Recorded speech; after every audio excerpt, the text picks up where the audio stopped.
So in this video, I'm going to show you how to use data validations within Google Sheets to verify dates and emails within your spreadsheet. That way you can really reduce the number of errors that someone can enter into your spreadsheet. So what I want to do is go into the cell where I want to set my data validation. I'm going to select all these cells. I'm going to right click, go down to data validation. I'm going to add a new rule. And what I want, I don't want a drop down list. What I want is this is valid date. I'm going to select that. And I'm going to check reject the input because it's asking if the data in that cell or in this range of cells isn't valid. I want to reject the input. So I don't want someone to be able to put the wrong date in or a date that's not actually a date. I'm hit done. So now when that happens, if someone types in, let's say 21st of January 1995, you will get this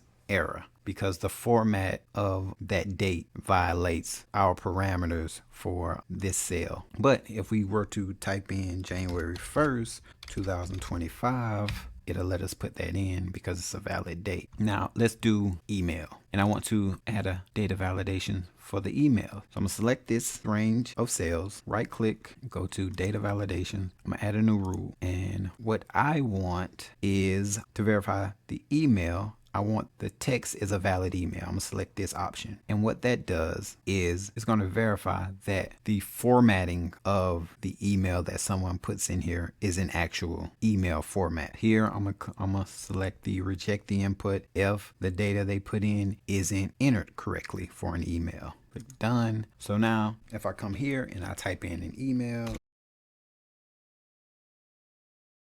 I get this error message because it's not an email. Click OK. But now, if I type in an actual email, the correct email format, it will accept that because it's in the format of an email. If you found this video helpful, go ahead and hit that like button. If you're new to this channel, subscribe for more tips like this.